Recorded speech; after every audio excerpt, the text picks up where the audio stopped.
পরবর্তীগারে আলম রব্বুল ইজ্জত আহকামুল হাকিমিনের দরবারে অশেষ অফুরন্ত শুকরিয়া প্রশংসা কৃতজ্ঞতা আদায় করছি। রব্বুল আলামিন আহকামুল হাকিমিন আমাদেরকে আপনাদেরকে আল্লাহ পাইবার যেটা সঠিক রাস্তা, যেটাকে আহলে সুন্নাত জামাত বলা হয়, যেই পথে যুগে যুগে ওলি বুজুর্গরা চলে এসেছেন, যেই পথের মধ্যে সৈয়দনা আবু বকর সিদ্দিক, ফারুক আজম, ওসমান গনি, মৌলানি শের খুদা, আশারা মুবাশশারা 1,24,000 সাহাবা, যেই পথের মধ্যে হযরতে হাসান বসরি, শহীদ বিন মুসাইয়্যব, হযরতে খাজা আতা ইবনে আবি রাবাহ, যেই পথের মধ্যে ইমাম আজম আবু হানিফা, ইমাম শাফি, মালিক, আহমদ বিন হাম্বল, যেই পথের মধ্যে ইমাম বুখারী, মুসলিম, তিরমিজি, নাসাই, আবু দাউদ, ইবনে মাজাহ, দারমি, তারিকুতনি, তোহাবি, বাইহাকি, হাকিম, যেই পথের মধ্যে গৌস পাক শাহী সে বাগদাদ, খাজা গরিব নওয়াজ, খাজা বাহাউদ্দিন নকশবন্দ, ইমাম রব্বানি, যেই পথের মধ্যে ইমাম আলা হযরত সৈয়দুল ইমাম আলা হযরত ফাজিল বেরলভী, সদরুল আফাজিল আহমদিয়া নাইমি, যেই পথের মধ্যে সৈয়দ আহমদ শাহ সিরকুটি, গাজী মিল্লাত শের বাংলা আল কাদরি, ইমাম হাশমি নাইমি সহ যুগ যুগ ধরে সকল বুজুর্গার দিন যেই পথে চলে এসেছেন, যেটাকে আহলে সুন্নাত জামাত বলা হয়, আপনাকে আমাকে আমাদেরকে সেই পথে মতে অনুকরণ করার আল্লাহ আমাদের নসিবে রেখেছেন। আলহামদুলিল্লাহ। এটা নসিবের ব্যাপার, এটা গায়ের জোরের ব্যাপার নয়। এ বজুরে বাজু নিস্ত, এটা গায়ের জোরের ব্যাপার নয়, হকের উপর টিকে থাকা। কত শক্তিশালী ব্যক্তিরা হকের উপর টিকে থাকতে পারে নাই, কত বড় বড় আলেমরা হকের উপর টিকে থাকতে পারে নাই। আল্লাহ আপনাকে আমাকে নসিবে রেখেছেন আউলিয়া কেরামের পথে মতে চলতে, আল্লাহ পাক তৌফিক দান করেছেন। সবাই বলি আলহামদুলিল্লাহ। সূরা ফাতিহার মধ্যে আপনারা প্রত্যেক দিন পড়তেছেন, যত রাকাত নামাজ ততবার সূরা ফাতিহা। কি নফল কি ফরজ, প্রত্যেক নামাজের প্রত্যেক রাকাতে সূরা ফাতিহা, এবং সূরা ফাতিহার মধ্যে আছে ইহদিনাস সিরাতাল মুস্তাকিম সিরাতাল লাযিনা আন'আমতা আলাইহিম, অহুদা তুমি আমাদেরকে সত্য পথে রাখো, সিরাতে মুস্তাকিম রাখো। কোনটা? যেই পথের মধ্যে তোমার নিয়ামত আছে, আল্লাহর নিয়ামত আছে। আন'আমতা আলাইহিম, যেই পথের মধ্যে আল্লাহ নিয়ামত দান করেছেন। এই নিয়ামত দান করেছেন কাদের উপর? সেটা সূরা আলে ইমরানের মধ্যে গিয়ে আল্লাহ পাক ক্লিয়ার করেছেন। উলাইকা মা'আল্লাযীনা আন'আমাল্লাহু আলাইহিম মিনান নাবিয়্যিনা ওয়াস-সিদ্দীকিনা ওয়াস-শুহাদাই ওয়াস-সালিহিন। কথা বুঝলে একেবারে সোজা। সূরা ফাতিহাতে বলা হচ্ছে ওই পথে আল্লাহ আমাদেরকে রাখো। ডেলি ডেলি দোয়া করতেছি, প্রত্যেক ওয়াক্তে দোয়া করছি, প্রত্যেক রাকাতে দোয়া করছি, ইহদিনাস সিরাতাল মুস্তাকিম, আল্লাহ তুমি আমাদেরকে সিরাতে মুস্তাকিম দাও, সিরাতে মুস্তাকিমের উপর রাখো। আল্লাহ তো দিয়েছেন, আপনাকে আমাদেরকে আল্লাহ সিরাতে মুস্তাকিম দিয়েছেন বলেই তো আমরা নামাজ পড়তে আসছি। এই নয় যে আমরা এখন ভুলের মধ্যে আছি, কালকে ভবিষ্যতে আমাদের সিরাতে মুস্তাকিম দাও, এরকম না। সিরাতে মুস্তাকিমের মধ্যে আমরা আছি এবং এটার উপর রাখিও। এটা থাকা, একটা বরকরার রাখা, হেফজ করা আর হেফজ রাখা। করার চেয়ে হেফজ করার চেয়ে রাখার গুরুত্ব বেশি। যেই হাফেজ আজকে পড়ছে কালকে ভুলে যাচ্ছে, এটা হাফেজ জীবনেও হতে পারবে না, সে ব্যক্তি গুনাহ করতেছে। এই জন্য যারা হাফেজ হয় তারা বড় কষ্ট করে হয়। হাফেজ হলে সেই ব্যক্তির দায়িত্ব শেষ হয়ে যায় না, মরিবার আগ পর্যন্ত এটা পড়তেই থাকতে হয়, পড়তেই থাকতে হয়। বাথরুম ছাড়া, গোসলখানা ছাড়া, ঘুম ছাড়া, মাঝে মাঝে ঘুমেও পড়ে হাফেজ সাহেবরা, ঘুমেও পড়তে থাকে ইয়াসিন ওয়াল কুরআনুল হাকিম ইন্নাকা লামিনাল মুরসালিন আলা সিরাতিল মুস্তাকিম। ঘুমেও পড়ে, শান্তি নেই এদের তেলাওয়াত আর তেলাওয়াত। হেফজ হওয়া বড় জিনিস না, হেফজ রাখা বড় জিনিস। ইমান আনা বড় জিনিস নয়, ইমানের উপর থাকা বড় জিনিস। আপনি ভালো থাকলেন, কিছুক্ষণ নামাজ পড়লেন, আবার কালকে যখন বিপদে পড়বেন নামাজ ছেড়ে দিবেন, এই আপনি টিকে থাকতে পারলেন না। টিকে থাকাই বড় জিনিস। ইহদিনাস সিরাতাল মুস্তাকিম, ইয়া আল্লাহ তুমি আমাদেরকে সিরাতে মুস্তাকিম করে টিকিয়ে রাখো। কোন রাস্তা? আনআমতা আলাইহিম, যাদের উপর আপনি নিয়ামত দিয়েছেন। কথা একেবারেই সহজ, কঠিন না, না বুঝার কিছু নাই, সবাই বুঝে নেবেন কথাগুলো। আমি কথা বললাম, আমার শ্রোতারা কিছু বুঝলো না, সফলতা আসলো না, আমার কথা বলাটাও বৃথা, আপনাদের সময়ও বৃথা। কারোর সময় নষ্ট না হোক। কারণ গতকাল একজন হার্টের রোগী আমাকে বলছে, হুজুর আমি মওতকে দেখেছি। বলেছি কীরকম? বলে যে একটা নিঃশ্বাস আসা যাওয়ার সময় এমনভাবে আটকে যাচ্ছে, আমি প্রত্যেকটা নিঃশ্বাস আসার সময় একবার একবার মওতকে দেখেছি।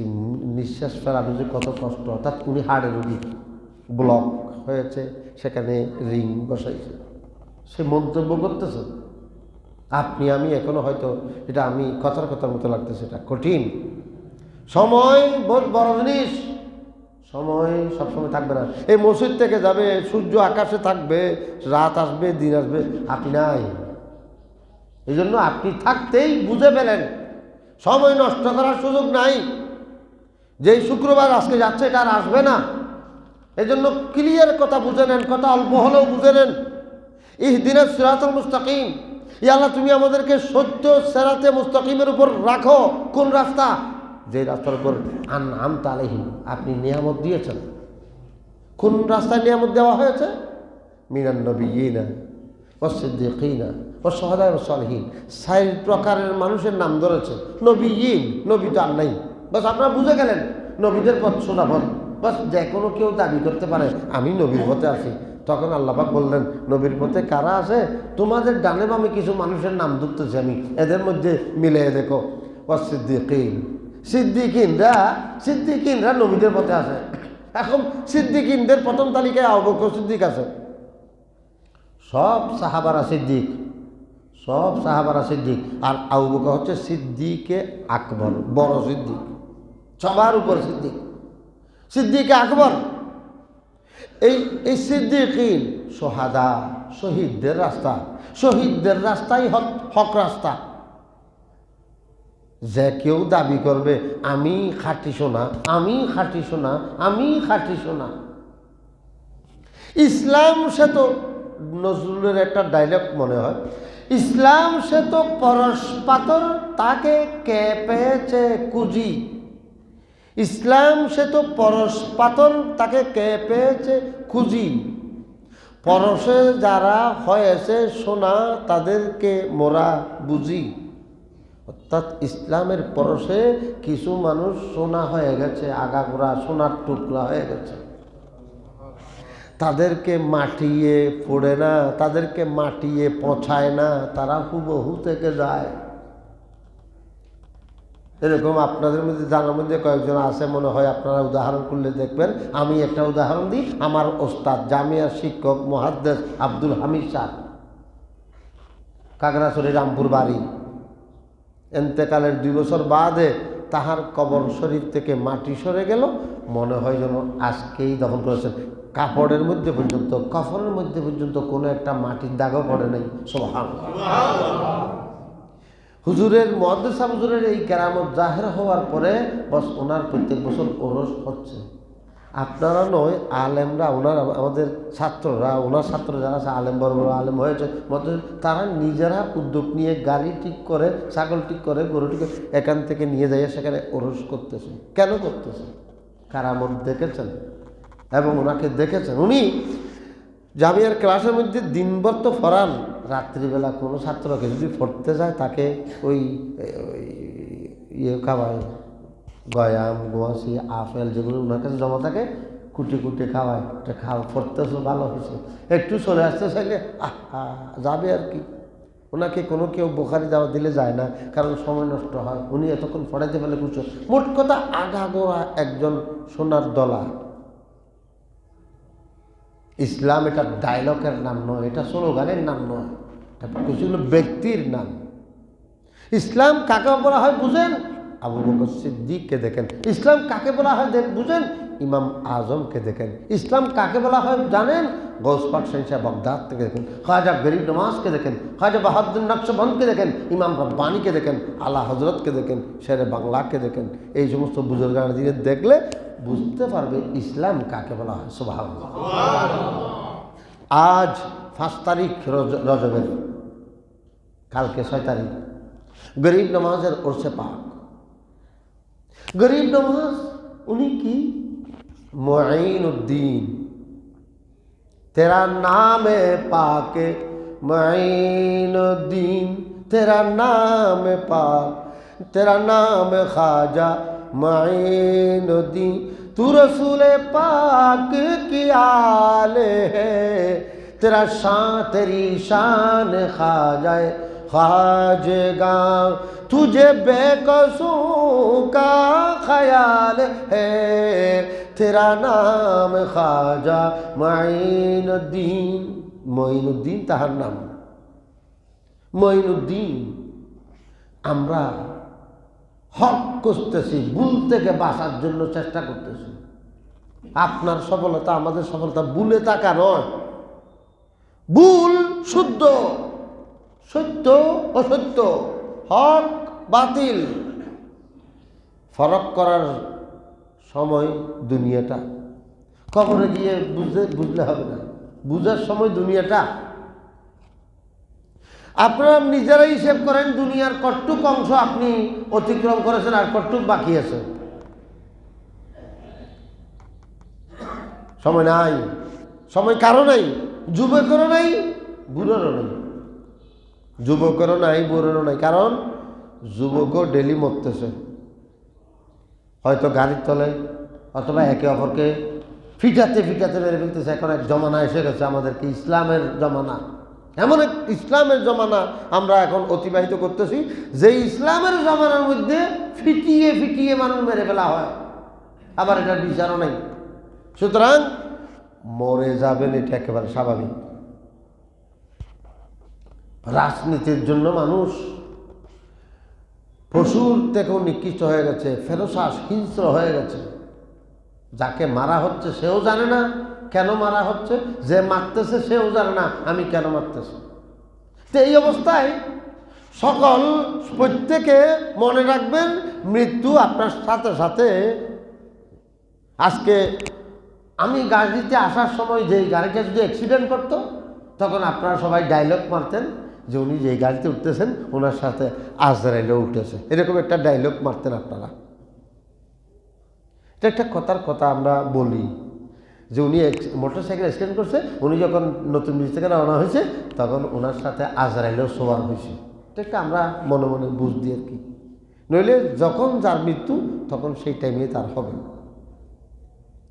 এটা আমরা বিশ্বাস করি। এটা তকদীর বিশ্বাস, 7টা বিশ্বাসের এক বিশ্বাস।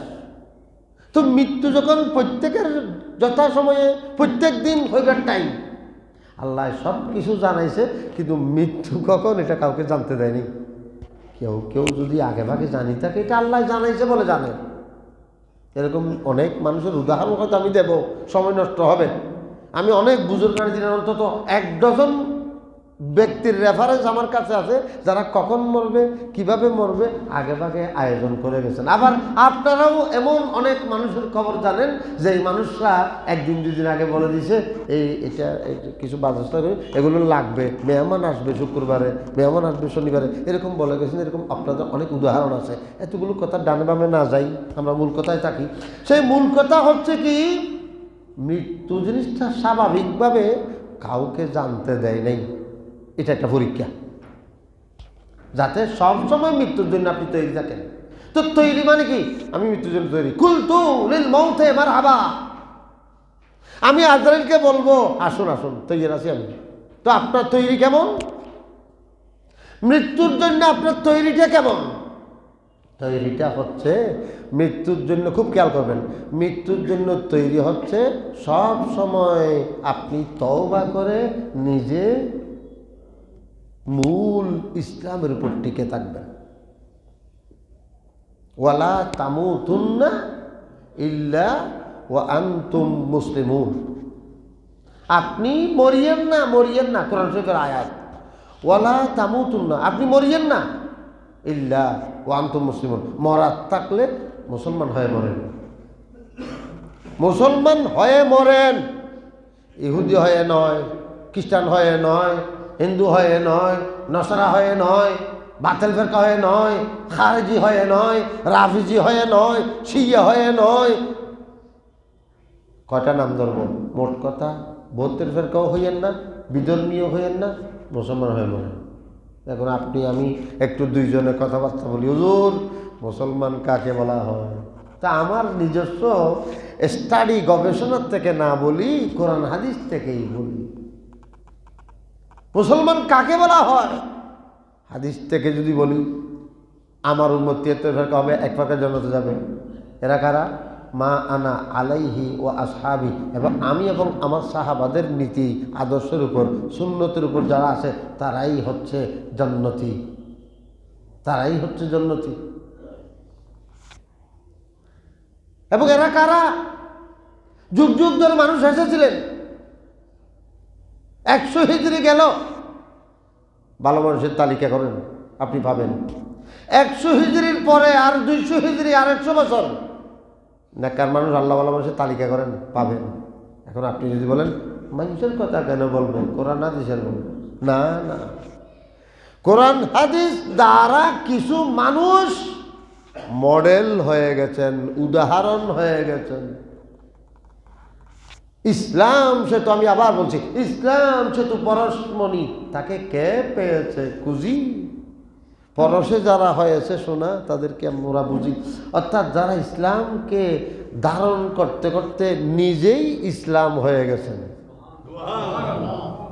আপনি যদি বাড়াবাড়ি না করেন তাহলে আমি আপনাকে বলতে চাচ্ছি, ইমাম হুসাইন সেই সময়ের জন্য দিন ছিলেন। গরিব নামাজ মন্তব্য করেছেন, হুজুর খাজা গরিব নামাজ মন্তব্য করেছেন, দিন আস্তে হোসাইন, দিন পানা আস্তে হোসাইন। ইমাম হুসাইন ঠিক সেই সময়ের জন্য ইমাম হুসাইন সমান সমান ইজুকাল টু ইসলাম। অর্থাৎ ইমাম হুসেন মানে ইসলাম, ইসলাম মানে ইমাম হুসেন। সেই দিন ইসলাম বেজাল এবং খাঁটি দুই ভাগ হয়ে গিয়েছিল।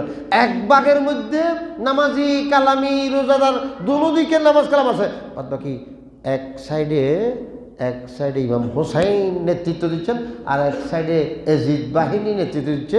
তখন আপনি আমি 1400 বছর বাদে এসে সিদ্ধান্ত দিচ্ছি, ওই যে ইমাম হুসাইন যেই পক্ষে ছিল এটা খাঁটি ছিল, এটা ইসলাম ছিল। বাস, আপনার আমার কথা নয়। গরিব নামাজ বলছেন দিন আস্তে হোসাইন, দিন পানা আস্তে হোসাইন। আমি কি বুঝাইতে চাচ্ছি সংক্ষেপে, কথা সংক্ষেপ জুমার দিন।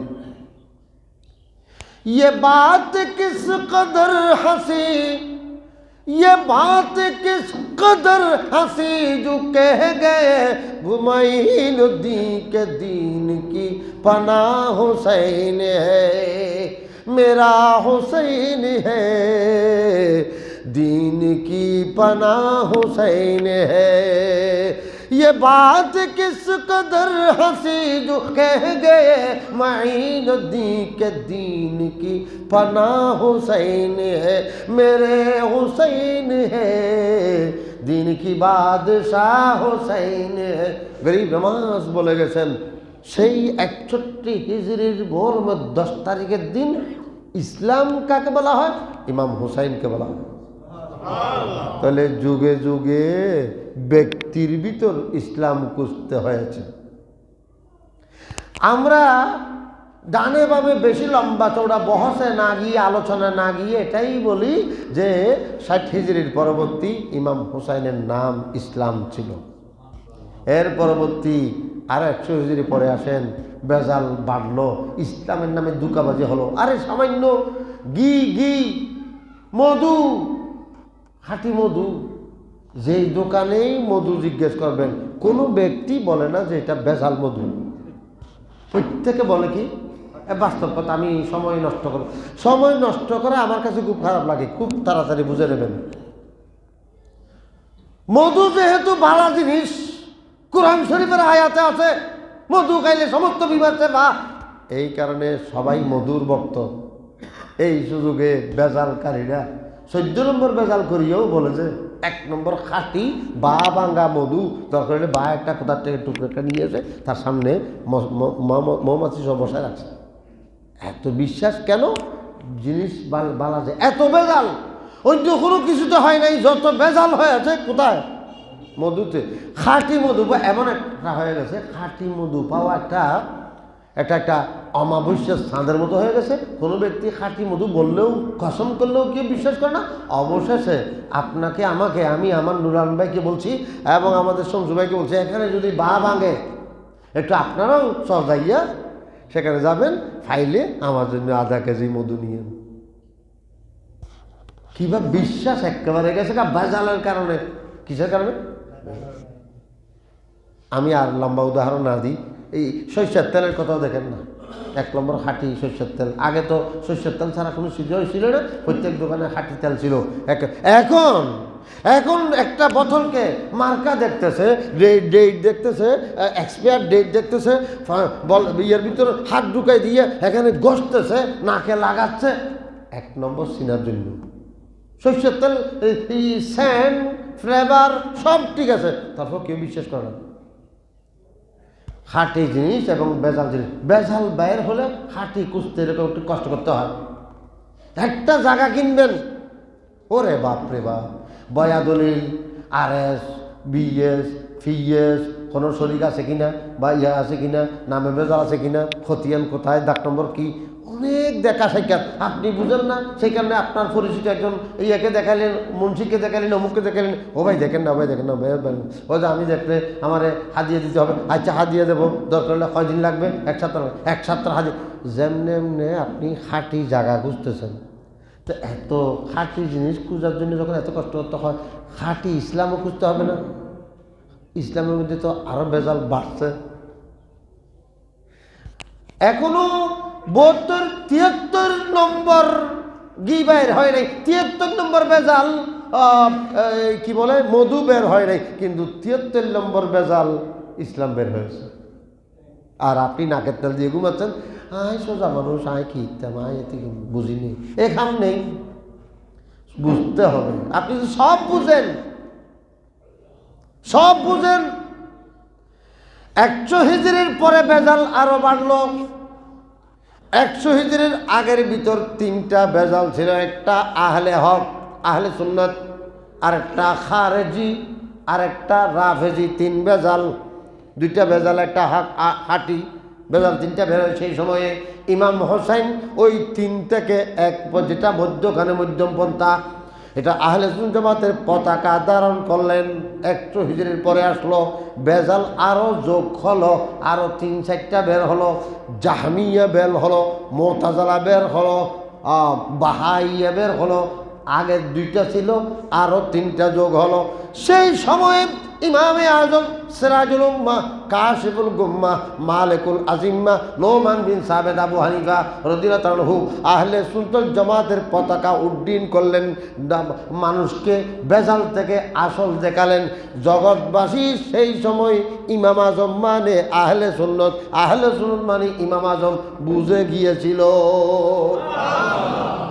এরপরে আরো 100 হিজরি গেল, গজ্জালি আসলেন, হজরতে আইনি কস্তরানি আসলেন, সুয়ুতি আসলেন, গৌস পাক সাইন্সে বগদাদ আসলেন।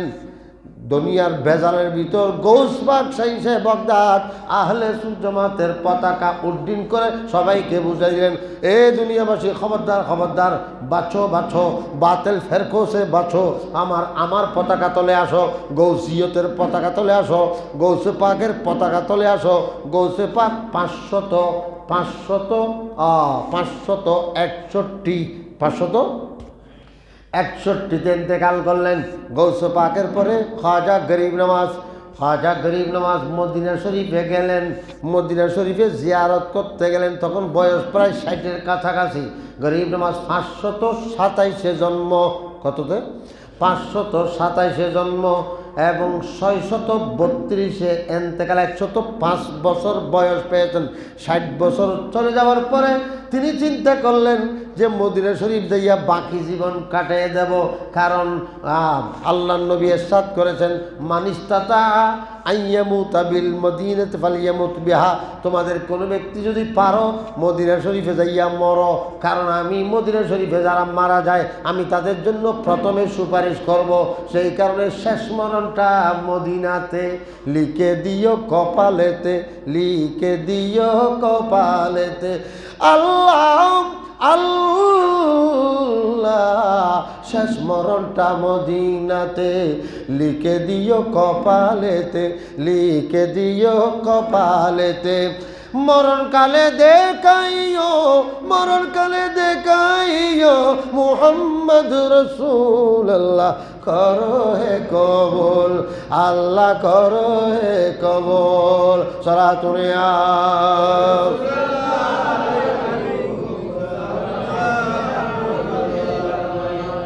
গরিব নামাজ মদিনা শরীফের শেষ মরণ পাওয়ার জন্য, বাকি জীবন মদিনা শরীফ কাটিয়ে যাওয়ার জন্য মদিনা শরীফ বস্তি হয়ে গেলেন। মদিনা শরীফ থেকে দ্বিতীয়বার হজ, এটা একবার হজ আগে প্রথমে করেছে, দ্বিতীয়বার হজ 583 দিকে মনে হয়, 86 দিকে, 586 হিজরি তিনি জন্ম, 527 হিজরি, 86 মধ্যে তিনি প্রায় 90-60 বছরের কাছাকাছি। সেই সময়ে তিনি মদিনা শরীফ বস্তি হওয়ার জন্য মদিনা শরীফ স্থায়ীভাবে চলে গেলেন। আল্লাহ রসুলকে সালাম দিলেন, সালামের মতো সালাম দিলে আল্লাহ রসুল সেখানে জবাব দেয়,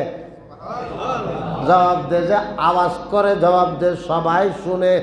मदीने जाके न निकलना शहर से बाहर, मदीने जाके न निकलना शहर से बाहर, खुदा न खास्ता ये जिंदगी वफा न करे, खुदा का जिक्र करे जिक्र मुस्तफ़ा न करे, हमारे मुँह में हो ऐसी जुबान खुदा न करे।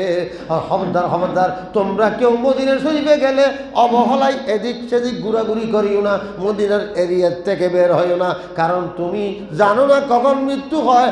মদিনা শরীফে গেছো তো সবসময় মদিনা শরীফের এরিয়ার ভিতর থাকো, কারণ কখন নাকি না জানি কখন তোমার মৃত্যু হয়ে যায়। তুমি যদি মদিনা শরীফের বাইরে থাকো তাহলে মদিনা শরীফের মৃত্যুটা হলো না, সেই কারণে তুমি মদিনা শরীফের মরার চেষ্টা করো। বুখারী শরীফ কি 6 পারা বাবু ফজাইল মদিনা, শেষ হাদিস বাবু ফজাইল মদিনা, শেষ হাদিস, একটা চ্যাপ্টারের শেষ হাদিস। হযরতে ইসলামের দ্বিতীয় খলিফা হযরতে ওমর ফারুক রাদিয়াল্লাহু তাআলা আনহু রওয়ায়াত করতেছেন, ইয়া আল্লাহুম্মা আল্লাহুম্মা রযুকনি শাহাদাতান ফি সাবিলিকা ওয়াজআল মাউতি ফি বালাদে রাসূলিকা। হে আল্লাহ, তুমি আমাকে বিছানায় মারিও না, আল্লাহ আমি বিছানায় মরতে চাই না।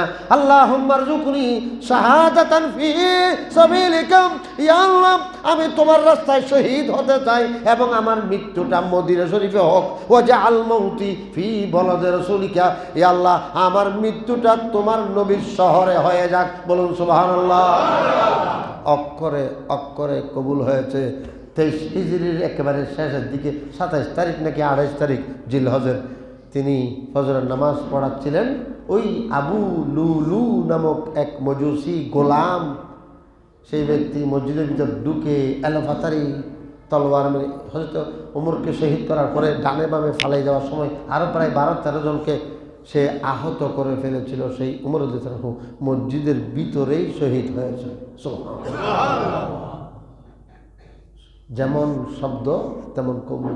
আল্লাহ তুমি আমার মৃত্যুটা মদিনা শরীফে করিও এবং আমাকে শহীদি মর্যাদা দান করিও। হযরত যেটা বলছিলাম, গরিব নামাজ মদিনা শরীফে থেকে যাওয়ার নিয়ত করলেন, আসসালামু আলাইকা ইয়া রাসূলুল্লাহ, সালাতু ওয়াসসালামু আলাইকা ইয়া রাসূলুল্লাহ। তখন রওজা শরীফ থেকে উত্তর আসতেছে, সাথে যারা ছিলেন সবাই শুনেছে, ওয়া আলাইকা সালাম ইয়া মঈনুদ্দিন, ইয়া মঈনুদ্দিন আনতা মঈনুদ্দিন জাআলতুকা সুলতানান লিল হিন্দ, আমি তোমাকে হিন্দুস্তানের সুলতান বানাইলাম। সুবহানাল্লাহ। রওজা শরীফ থেকে, ইয়া রাসূলুল্লাহ আমি তো জীবনটা এখানে কাটিয়ে দেওয়ার জন্য এসেছিলাম। 60 বছর হয়েছে। 60 বছর তো মানুষ একটা পর্যায়ে পৌঁছে, 60 বছর বাঁচা মানে আর বাঁচিবার আশা না করা। আপনাদের ভিতরে যারা 60 হয়েছেন তাদেরকেও সেই মেসেজটা দিতে চাচ্ছি। 60 বছরের পরে আপনি আশা করবেন কেন? আমাদের নবী কত বছর বেঁচেছেন? 63। ইমাম রাব্বানি 63, আবু বকর সিদ্দিক 63, ফারুক আজম 63, হযরত ওসমান গনি 83, হয়তো মৌলা আলী শাহের কথা 63। সে যাই হোক, 63 বছর একজন মানুষ সাকসেস হওয়ার জন্য দুনিয়াতে এবং আখিরাতে আপনি কি হইতে চান? যা যা হইতে চান আমাদের নবী তা হয়েছেন। বয়স কত? তো 63 কাফি। তো আপনি বোনাস। এই জন্য তো আপনাদের 60 বছর বাদে চাকরি থেকে আউট করে দেন। প্রত্যেক চাকরি থেকে 60 বছর আউট করে দেন। আর আর সেনাবাহিনীর সাথে থেকে আরও আগে 55 নাকি 50 বছরে, মানে এত বুড়ো টুড়ো এখানে সেনাবাহিনী রাখি লাভ নেই, এখানে গুছিয়ে গুছিয়ে পারা যেরকম লাগবে। হ্যাঁ, সে যাই হোক, 60 বছর যথেষ্ট। একটা হাদিস শরীফ, বুখারী শরীফ 26 পারা, আল্লাহ রসুলের সাথ ফরমাচ্ছেন, হয়তো আব্দুল্লাহ ইবনে ওমর রাদিয়াল্লাহু তাআলা রিওয়ায়াত করেছেন, আজারাল্লাহু আবদান আখারা আজারাহু হাত্তা বাল্লাগাহু 60 সানা।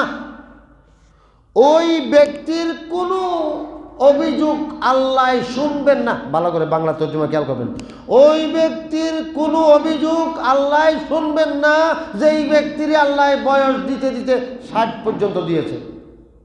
কোনো অভিযোগ শুনবেন না মানে 60 বছর হওয়ার পরেও যদি কোনো ব্যক্তি আসরের দিন আটকে যায় আমলের কারণে, সেই ব্যক্তি আল্লাহর অভিযোগ করবেন, আল্লাহ আমি খেয়াল করছিলাম আরও 2-4 বছর বাঁচবো, তখন দান করব, এই নামাজ পড়ব, এই হজ করব এবং মসজিদের মধ্যে 10 টাকার জায়গাতে 50 টাকা দেবো, এটা খেয়াল করছিলাম, এখন তো আমার মওত হয়ে গেছে। আল্লাহ পাক বলবেন 60 বছর কি যথেষ্ট নয়? তো কেন খেয়াল করছি যে 80-90 বছর বাচ্চম খেয়াল করছি দিদি, কেন খেয়াল করছো? তোমার কাছে কি ওলামা একরামের মাধ্যমে আমার নবীর হাদিসটা পৌঁছে নাই? আল্লাহ কোনটা? আযারাল্লাহু আবদান আখারা আজালাহু হাত্তা বাল্লাগাহু 60 সানা। ওই ব্যক্তির কোনো অভিযোগ আল্লাহ শুনবেন না যেই ব্যক্তির আল্লাহ 60 বছর বয়স দিয়েছেন, তাকে যে যখন জান্নাতে যাইতে পারবে না। আল্লাহ পাক বললেন সমস্যাটা কি ছিল? তোমার জীবনে একটা শবে বরাত আসে নাই, তোমার জীবনে একটা রমজান মাসও আসে নাই, তোমার জীবনে একটা রজব মাসের প্রথম জুমার দিন আসে নাই, রজব মাসের প্রথম রাত লাইলাতুল রাগায়েব আসে নাই। আসছে তো, তখন একদিনের কামড়ি তো হইতো, একটা উসিলে পাইতাম, তোমার মাফ করার একটা কি পাইতাম। তুমি একটা বছর রমজানের মধ্যে সবে কদর খুঁজতে পারো নাই? আল্লাহ প্রতি বছর 27 তারিখ খুঁজছিলাম তো, কেন সবে কদর কি শুধু 27 তারিখ বলছিলাম? আমি কি ধরে দিছি? সাথে রমজানের শেষ 10 দিন আমার হাবিবের মাধ্যমে আরও ক্লিয়ার করা হয়েছে, আরও কমাই দেওয়া হয়েছে। শেষ 10 দিনের মধ্যে যেগুলো বেজর আছে সেগুলো। আচ্ছা, এই 60 বছরের ভিতরে একবারও তুমি এতেকাফ থাকতে পারো নাই? এ আল্লাহ, সংসার বেশি, কুয়াশা বেশি, দোয়ান কোনো চাইব। তো এখন কি? তোমার ছেলেদেরকে মেয়েদেরকে ডাকো, তোমার বউকে ডাকো। ডাকছি আল্লাহ, কে আইন মাইয়ের কেউ আসবে না। ইয়াউমা ইয়াফিরুল মারউ মিন আখিহি ওয়া উম্মিহি ওয়া আবিহি ওয়া সাহিবাতিহি ওয়া বানিহি লিকুল্লি ইমরিন মিনহুম ইয়াউমাইযিন শা'নুন ইউগনিহি। প্রত্যেকে নফসি নফসি নফসি নফসি করবে। অবাব, তোমার দায়িত্ব ছিল আমার ছেলেদেরকে লালন পালন করো, বস তুমি দায়িত্ব পালন করছো, এখন আমার কি? কেউ কাউকে একটা নেকি আমল দেবে না। সেই সময়ে কিন্তু একজন আপন মানুষ আছে, তিনি হচ্ছেন আমাদের নবী। আপনি বিশ্বাস করলে আজকে শুক্রবারে, আজকে 5 তারিখে রজবে বিশ্বাস করলে করেন, এখন থেকে চেঞ্জ হয়ে যান, মন মানসিকতা চেঞ্জ করে ফেলেন, নবীকে আপন জানেন, কারণ নবী সেদিন কাজে আসবে। আমাদের নবী কাঁদবেন, মিজানের পাল্লায় দাঁড়াবেন। আনাস বিন মালিক রিওয়ায়াত করছেন, সাতাজিদুনি আলা সিরাতে, হে আমার উম্মত, আমাকে তোমরা ফুলসিরাতের পারের মধ্যে আমাকে খুঁজে পাবে। আমি ফুলসিরাতে যখন আমার উম্মত পার হবে, তখন আমি আল্লাহর কাছে ফরিয়াদ করতে থাকবো, রব্বি সাল্লিম রব্বি সাল্লিম রব্বি সাল্লিম। আল্লাহ হযরত বয়ান করছেন, ইয়া ইলাহি জব সরে শমশির पर चलना पड़े या इलाही जब सरे शमशीर पर चलना पड़े रब्बी सल्लिम कहने वाला गमज़दा का साथ हो अल्लाहुम्मा सय्यदना मौलाना मुहम्मद सय्यदना।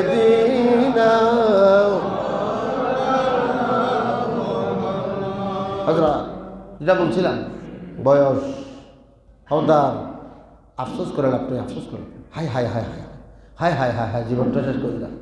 আমার এক পা মাটির উপরে আরো এক পা কবরে, করলাম না তো আমি কোনো শ্বাস, ওই আমি নিজে নিজে করলাম সর্বনাশ। এরকম ডাইলগ মারি লাভ নেই, এরকম গান গাইয়ে ফার পাওয়া যাবে না রে। গান টান গাইয়ে সোলক মারিয়ে ডাইলগ মারে ফুটি পরে আসর পার করা যাবে না। আমল করতে হবে, কাজ করতে হবে, সংশোধন হতে হবে। 2024 গেল, 23 গেল, 25 যাচ্ছে কালকে বাদে পরশু, আর এক জুমা 2025-এ পাওয়া যাবে না। আগামী জুমা করবেন 26-এ। এক বছর যাচ্ছে, আপনারা অনেকে ল্যান্ডান আসবেন, এক বছর কেমনে গেল? অথচ করা উচিত কি, করতেছেন কি? করা উচিত আপনার নির্দিষ্ট বয়স থেকে একটা বছর হারিয়ে গেল, করা উচিত ছিল এই এক বছরের হিসেব করেই হাতুমগঞ্জের মধ্যে হিসেব করে হালনাগাদ করে নতুন বছর আমাদের ডায়েরিটা নতুন বিসমিল্লাহ লেখায় আলমদেরকে নিয়ে। মানে কি ওই সৈতা হারবাড়ি, কি হারবাড়ি, সৈতা হারবাড়ি, সেখানে নতুন ডায়েরি করে এবং গত বছরের পুরো হিসাব নিকাশ। আমাদের যারা ব্যাংকে আছে ইতারাও বলে যে প্রত্যেক দিন তো ডেলি হিসাব, আজকে ডেলি হিসাব না, আজকে গোটা বছরের হিসাব করো, কি লাভ হইল কি ক্ষতি হইল। আপনিও 31শে ডিসেম্বর হিসাবে বসা দরকার, এই গোটা বছরে কি লাভ হলো কি ক্ষতি হলো, কত দুষ্টামি করলাম, কত নেক কাজ করলাম। এটা না করে আপনি সেদিন বিরাট বিরাট ডেকসেট লইয়া, হ্যাঁ, আর দেশের মুসলমানের গদ্দুয়ারে এই সেই, হ্যাঁ, বিরাট বিরাট চিল্লা চিল্লি, আপনি ওরে না জানাসি, ওরে না জানাসি। তুরফুলো আছেন আমাদের সমাজে, তুরফুলো যেরকম ফালাই সেরকম ফালাচ্ছেন, হব নাই, হব না। ইজা যা আজালুহুম, সেই সময় অনেকের মৃত্যু আসতেছে। হযরত ওয়াজ একটা করলে আরেকটা চলে আসে, একটা করলে আরেকটা। গরিব নামাজের কথা বলছিলাম, গরিব নামাজ বলছেন ইয়া রাসূলুল্লাহ আমি তো জীবনে থেকে যাওয়ার আশা করছি। বলতে না, তোমার মূল ডিউটি এখন শুরু হচ্ছে, 60 বছর বাদে মূল ডিউটি। এই যে 27 হিজরিতে জন্ম, 86-তে এখানে আসছে গরিব নামাজ মদিনা শরীফে, তখন 1100 মনে হয় 89 দিকে। হুজুর গরিব নামাজ বলছেন ইয়া রাসূলুল্লাহ আমি তো হিন্দুস্তান চিনি না। বলে যে আমি তোমাকে গরিব নামাজ, আল্লাহ রসুল একটা রোড ম্যাপ বলে দিচ্ছেন। একটা কি দিচ্ছেন?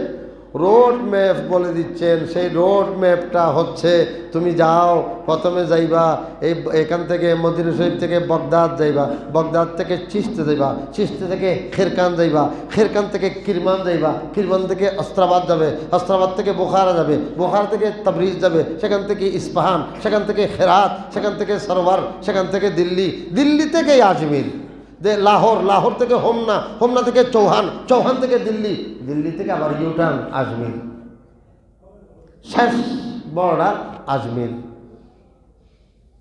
সব এখান থেকে ইশারা। হযরতে বাবা শাহজালাল ইয়েমনি থেকে, ইয়েমনির সাথে একজন পীর আসছেন আহমদ ছাসনি পীর, ওই যে মাঝার মধ্যে সব বাঁদর টাঁদর ঘুরে ঘুরে, এটা ছাসনি পীর। ওনারে ফিরে বলছে তুমি শাহজালালের সাথে যাও, এবং কিছু মাটি দিছে, যেই মাটিগুলো যেখানে যাবে সেই দেশের মাটির সাথে মিলবে, সেখানেই তোমার বেলায়েতের স্থান, খেদমতের স্থান।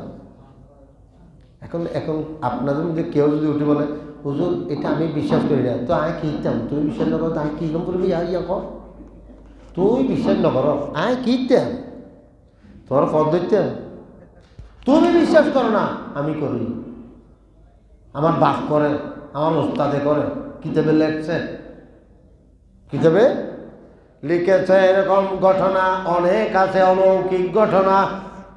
গরিব নওয়াজ আসতেছেন, আল্লাহ রসুল রোড ম্যাপ দিয়ে দিলেন, এসে গেলেন। এসে যাওয়ার পরে পথের মধ্যে এক বাগানের মধ্যে ঢুকলেন। সেই বাগানের মালিক হচ্ছে ইয়াদগার মোহাম্মদ, অর্থাৎ শিয়া। ব্যক্তিটা শিয়া, ইয়াদগার মোহাম্মদ তার নাম। কোথায় যেন গেলেন গরিব নওয়াজ, সেখানে ঢুকলেন, বাগানে ঢুকলেন। বাগানের মালিক, বাগানের দারোয়ান বলতেছে, ও মুসলমান দরবেশ, আপনাকে বড় আল্লাহ ওয়ালা মনে হচ্ছে। আমার এই বাগানের মালিক তো বড় কট্টরপন্থী শিয়ে, সুন্নিদের বড় কট্টর দুশমন। আপনি চলে যান, আপনাকে বেইজ্জত করবে, মুখ বেশি খারাপ। মুখ খারাপ মানুষ তো দুনিয়া সমাজ, আমরা এটা আছে না, ফাত্তারে যে হতায় হতায় গাইনি, হতায় হতায় গাই। হ্যাঁ কি বহুত তুমি বাদ পুজো দেয় তো গাইলি, মা বাবা বললো হতা হত দেয় তো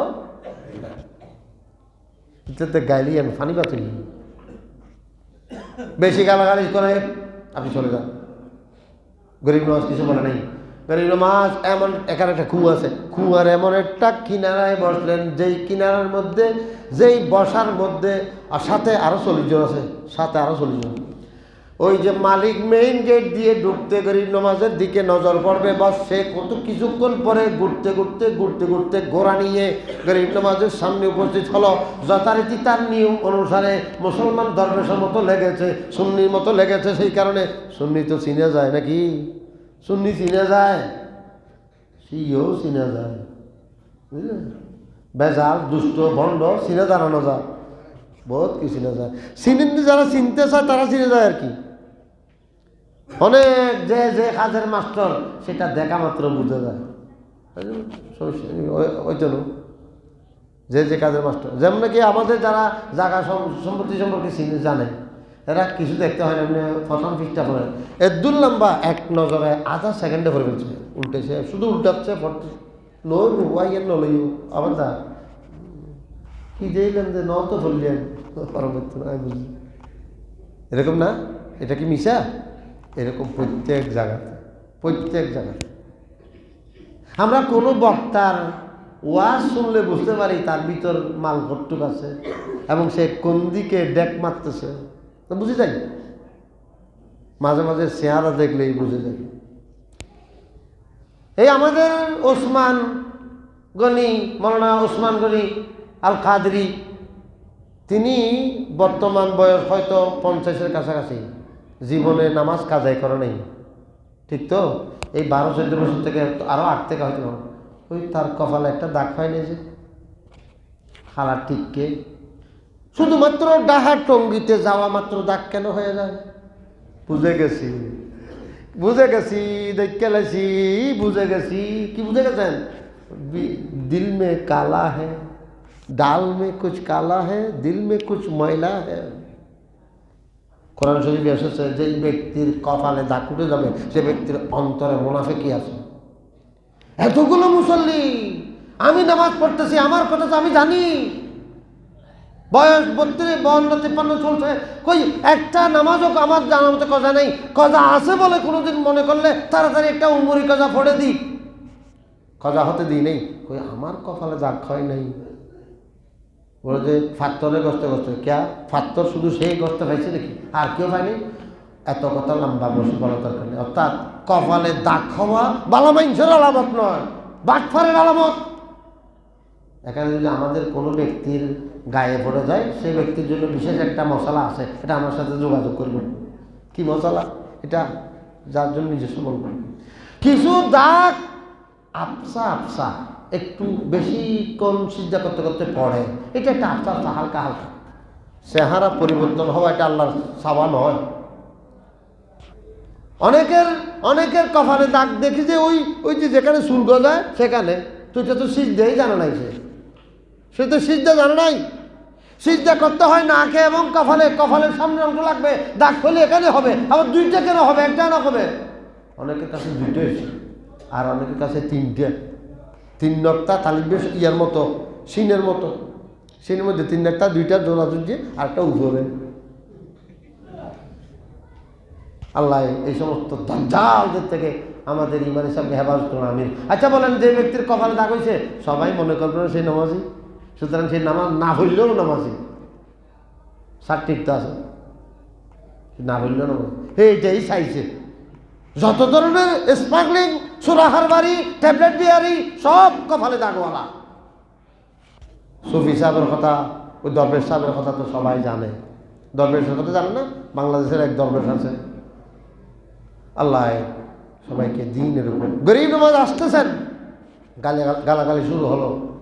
গরিব নওয়াজ নিচু, মাথা নিচু থেকে একটু করে উপরে তাকালেন, সাথে সাথে সেই গোড়ার থেকে টস করে পড়ে গেল। গরিব নওয়াজ বললেন, তাড়াতাড়ি উজুর পানি আনো। উজু বানাইলেন, পানিগুলো ওই ইয়াদগার মোহাম্মদের ইয়ার মধ্যে, মুখের মধ্যে ছিটকে দিলেন। কিছু বুঝতেছেন? অলি আল্লাহদের উজুর পানি পর্যন্ত মানুষের মরে যাওয়া ব্যক্তিরে জিন্দা করে দেন। আমরা সুন্নিরা এগুলো আপনাদেরকে বুঝাই, আর ওই ফালানা তাছানা বলে কি এই কোনো কিতাব নাই, তুই কিতাব পর্যন্ত করত, তুই আর যাবার লন্ডায় ফন্ডায় ঘুরতে ঘুরতে তোর সমাগে কিতাব পড়লে করতে। তুমি লেখাপড়া করছো কলেজে স্কুলে, তুমি এগুলো কোথা থেকে পড়বে? আমরা যাদের কাছে কিতাব পড়েছি তাদের কাছে 70,000 80,000 হাদিস মুখস্থ, 1 লাখ 2 লাখ হাদিস মুখস্থ, 6 লাখ হাদিস ইমাম বুখারীর কাছে মুখস্থ, আলা হযরতের কাছে 10 লাখ হাদিস মুখস্থ। তোমার কাছে কয়টা আছে? সুতরাং আলেম ওলামাদের সাথে ঠেক্কা দেওয়ার চেষ্টা করাটা বেকুফি, বোকামি। আল্লাহ পাক সবাইকে হেদায়েত নসিব করুন। গরিব নামাজ উজুর পানি তার ছটকা দিলে সাথে সাথে জিন্দা হয়েছে। শুধু তাই না, জিন্দা হয়েছে শুধু তাই না, সেই ব্যক্তির কলব পর্যন্ত পরিষ্কার হয়ে গেল। এবং সেই ব্যক্তি গরিব নামাজের কদমে ঝুঁকে পড়লো, হুজুর আমারে মাফ করে দেন, আমারে আপনার সাথে নেন। বলে, তোমার আমার সাথে নিলে কি হবে? তুমি এখানে অনেকের হক মেরে খাইছো, অনেকের এই সাথে চাঁদাবাজি করছো। চাঁদাবাজি এখন অনেক আম না, অনেক মাইয়ালা পর্যন্ত চাঁদাবাজি করতে কি হইবেন? মাইয়ালা আজ বিয়ে নোয়া কি করতে হটে হতে স্কুটি ওই বেটি কই 50 কোটি একজন উত্তর মাইয়ালা বিয়ের জন্য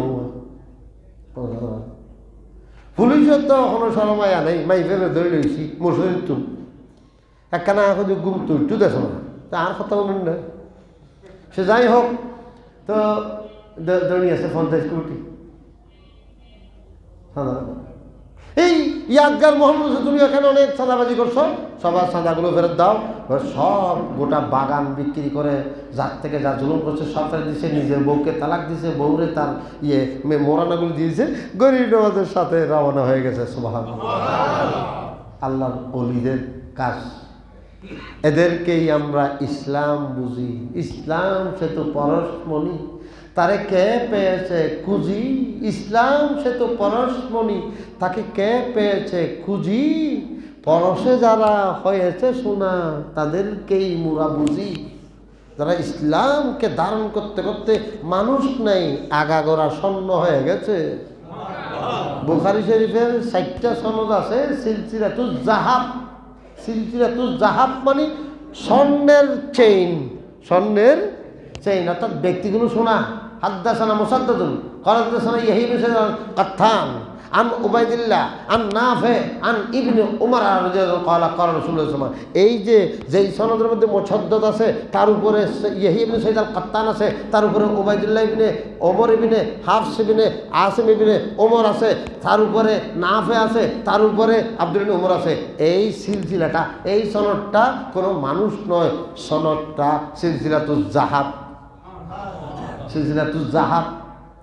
ইমাম বুখারীর বয়স তখন 11 বছর। ওস্তাদের দরবার থেকে বের হলেন, পরবর্তী আরেকজন ঢুকলেন, তার নাম হচ্ছে সুলাইম।